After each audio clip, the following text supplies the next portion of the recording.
There was a time when Justin Bieber wasn't just famous, he was untouchable. Like, baby, baby. See, I never thought that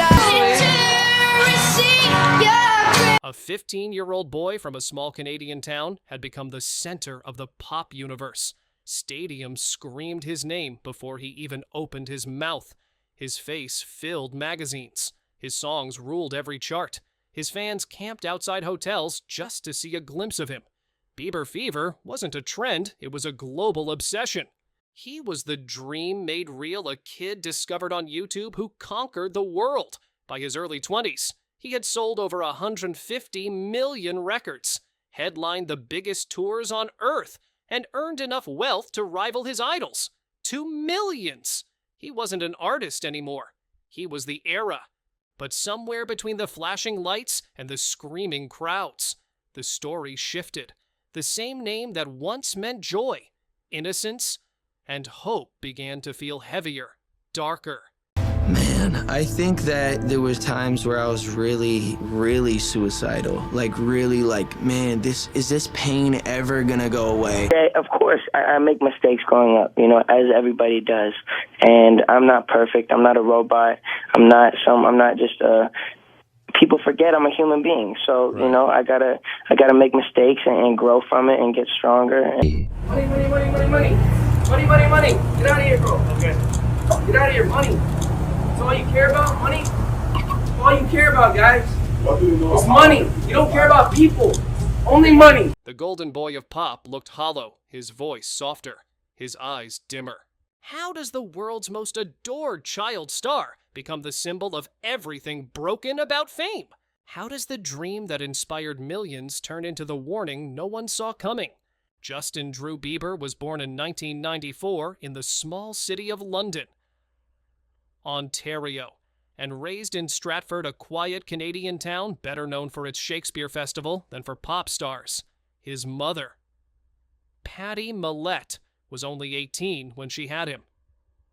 Raising her son alone in a cramped apartment above a bakery, life was modest, sometimes hard, but it was never short on love.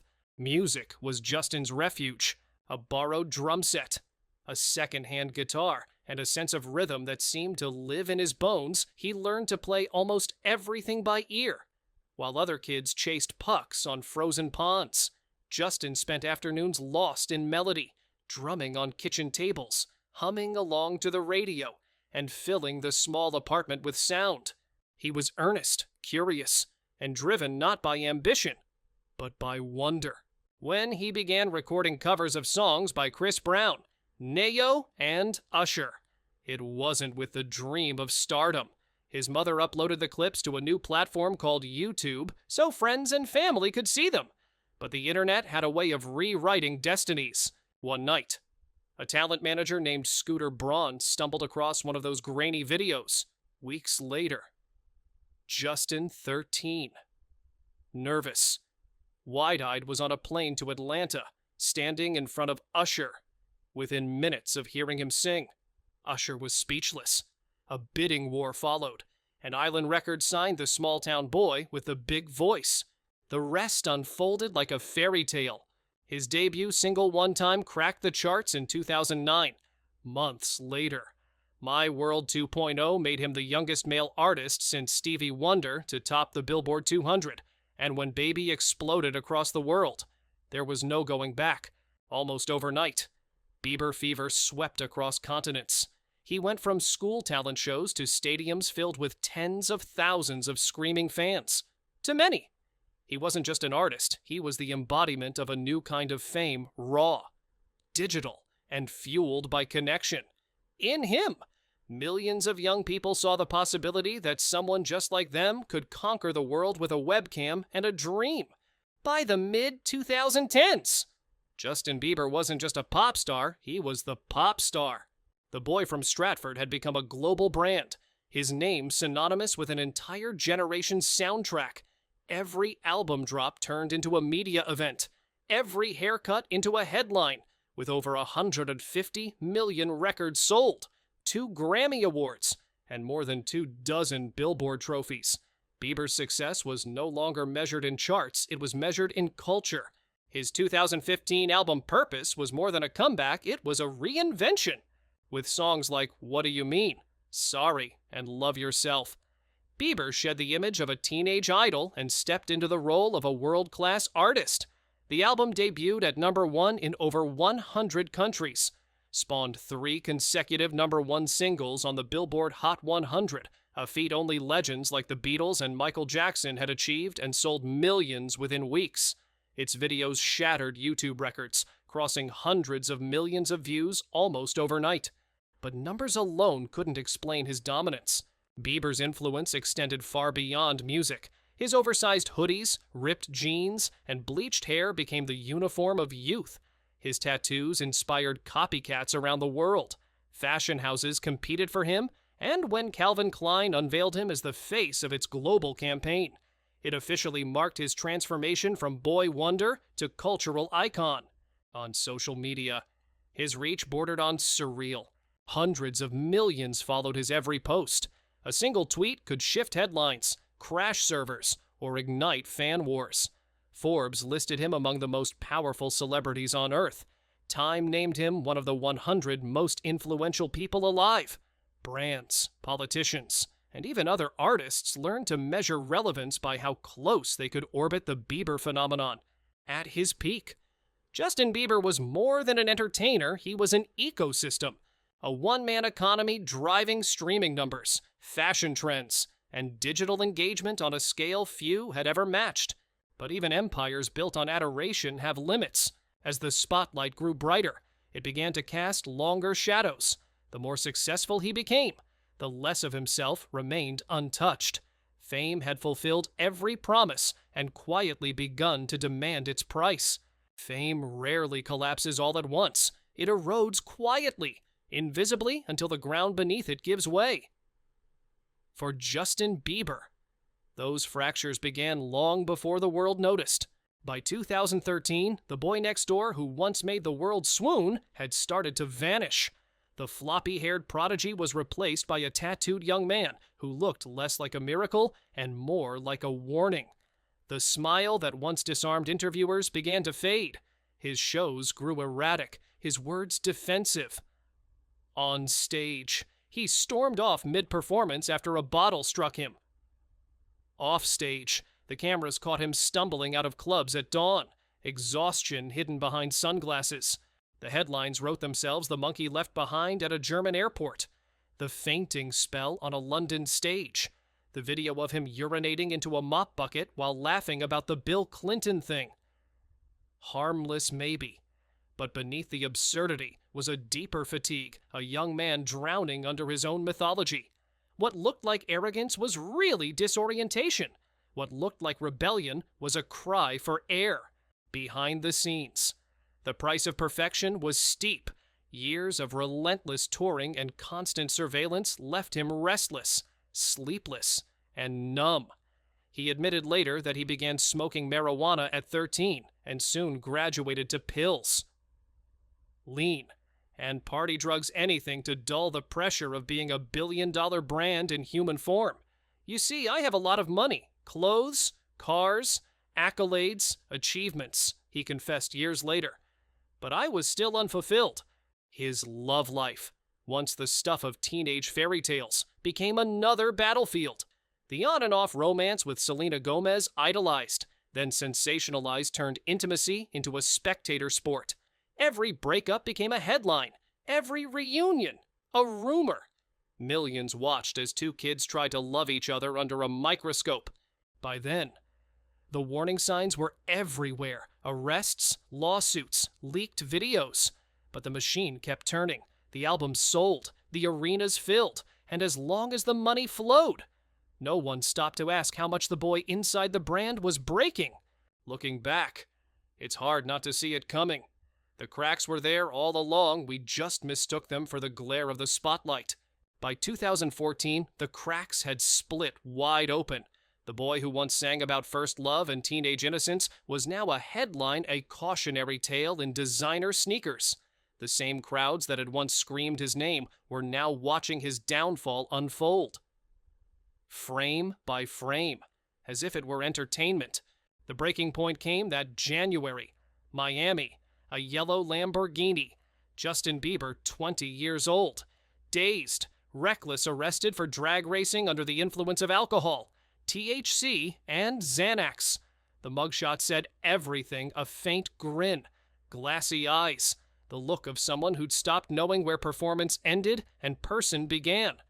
Within hours, the photo was everywhere on news tickers, magazine covers, t-shirts. It wasn't just an arrest, it was an autopsy of fame in real time. The weeks that followed were chaos. A viral video of Bieber laughing as he egged his neighbor's house thousands of dollars in damage turned him into a late-night punchline. He was fined $80,000, but the real cost was credibility. This wasn't rebellion anymore. It was regression, a multimillionaire vandal, a superstar acting out a teenage tantrum long after boyhood had ended. The spiral deepened. Paparazzi scuffles. Reckless driving investigations. A petition demanding his deportation gathered over 250,000 signatures. The internet that had once crowned him its golden child now wanted him gone. People didn't just stop believing in Justin Bieber, they wanted to punish him. And then came the videos.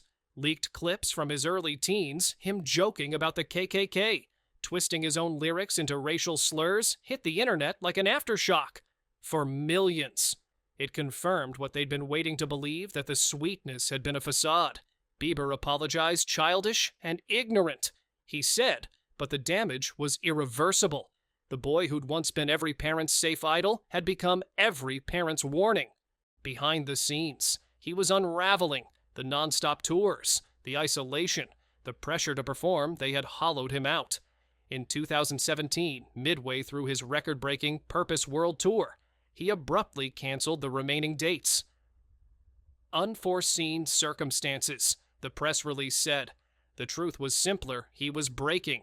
Years later, he'd admitted anxiety, depression, substance abuse. He'd smoked, swallowed, and injected his way through the loneliness until his body became an alarm. My security team used to check my pulse at night. He confessed. They had to make sure I was still alive. Then came the illnesses. Lyme disease in 2020, Ramsay-Hunt syndrome in 2022, conditions that robbed him of strength, even movement, in one viral clip. He struggled to blink, half his face paralyzed. The internet that once worshipped his perfection now stared at his fragility, a mirror of everything fame had taken.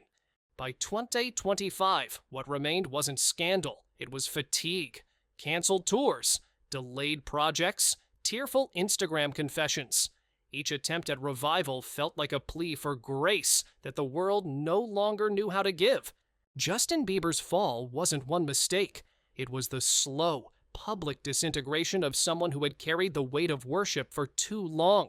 He was a boy turned brand, a voice turned commodity, and when the machine had finally drained him, all that was left was the silence that follows applause. After years of chaos, Justin Bieber tried to rewrite his story. He stepped away from the noise, trading tabloid chaos for quiet devotion. When he reemerged, it wasn't as the wild prodigy the world remembered, but as a man searching for peace. In 2018, he married model Hailey Baldwin, a union he called an act of grace, not glamour. Together, they appeared to embody the stability fame had denied him. He spoke openly about his faith, joined worship groups, and posted long, earnest reflections about forgiveness and surrender. For a moment, it looked like the redemption arc the world had been waiting for, the prodigal son returning home. His music shifted too. Changes 2020 and Justice 2021 traded rebellion for repentance. The lyrics spoke of love, faith, and healing. He performed stripped-down acoustic sets, voiced support for mental health initiatives, and donated to pandemic relief. Critics began to wonder if the boy once lost in excess had finally found meaning. But redemption, under the unblinking eye of fame, is never simple. The more Bieber tried to prove he had changed, the more people doubted him. His apologies were called rehearsed, his faith performative, his marriage a PR partnership dressed as salvation. Even his good deeds were dissected, framed as image control. Every word was analyzed, every photo scrutinized for sincerity. In the age of constant transparency, no gesture was ever enough. The tragedy wasn't that Bieber didn't change, it was that the world refused to let him. The internet never forgets. And Justin's sins were permanently archived, waiting to resurface at every stumble. When he canceled multiple legs of his Justice World Tour in 2022, citing health and exhaustion. Some fans offered sympathy, others mocked him as fragile. His public openness about Lyme disease and Ramsay-Hunt syndrome, which left half his face paralyzed, drew both compassion and ridicule. For every prayer, there was an accusation of manipulation. By 2025, that empathy had curdled into fatigue. Rumors of strain in his marriage circulated online, fueled by paparazzi photos and speculation. Each appearance showed a man dimmed eyes, tired, voice subdued, spirit worn. Justin Bieber's redemption didn't fail because he stopped believing. It failed because belief itself had become currency in a culture that consumes confession for clicks. Even honesty becomes content. And, in the end, his greatest act of penance was realizing that no matter how much he healed, the world preferred him broken. When the noise faded, Justin Bieber did something few expected. He stopped chasing the spotlight. The relentless cycle of albums, tours, and headlines gave way to something quieter, domestic life, reflection, and selective creativity. By 2025, he was living mostly out of view, posting rarely, performing occasionally, and focusing on what he once called the things that actually matter. He still made music, though not at the feverish pace of his youth.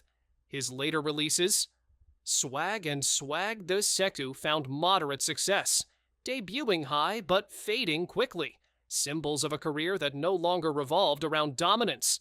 The sound was more introspective, the lyrics tinged with exhaustion and honesty.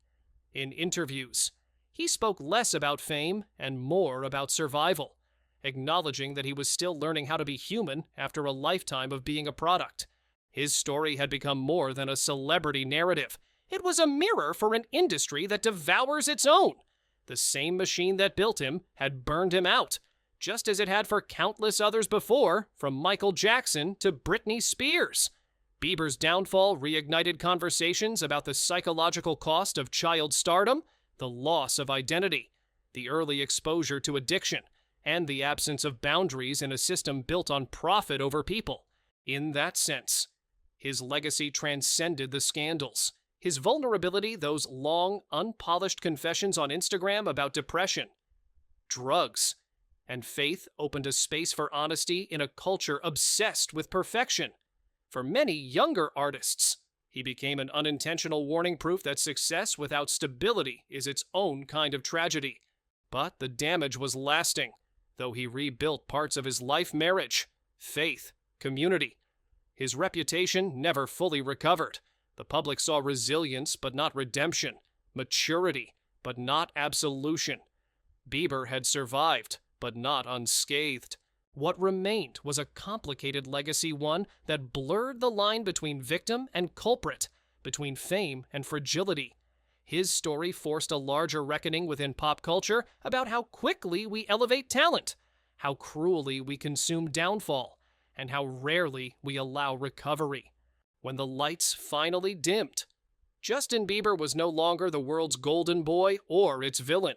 He was simply another reminder of what happens when fame comes before adulthood and how even survival in Hollywood can feel like a miracle. From a YouTube teenager with a dream to a global pop phenomenon, and finally to a man wrestling with his own reflection. Justin Bieber's story reads like a modern parable about fame. He experienced in his 20s what most people never face in a lifetime limitless success: public humiliation, addiction, love, loss, and survival. He was adored, condemned, and then quietly forgotten, all before turning 30. His journey forces an uncomfortable truth into view. Fame promises everything but peace. The applause fades. The headlines move on. And what's left is the human being underneath the glitter, the one who still has to live when the world stops watching. For Bieber, the spotlight that once defined him became both a stage and a prison. It gave him purpose, then took it away. Today, he stands as neither a fallen hero nor a redeemed saint, just a reminder of what the entertainment machine does to those who enter too young and too fast. His story asks questions that stretch beyond celebrity. What happens when success comes before self-understanding? Can a generation raised online ever separate authenticity from performance? And perhaps the hardest one of all, do we, the audience, ever truly forgive our idols once they've fallen? Every rise and fall story reflects something about the culture that creates it. Justin Bieber's may be extreme, but it isn't unique. In a world built on attention, no star shines forever. Some burn out, others fade. The lucky ones, like Bieber, learn to step away before the light consumes them completely. From adored to exhausted, from icon to survivor, this is the price of growing up inside the dream.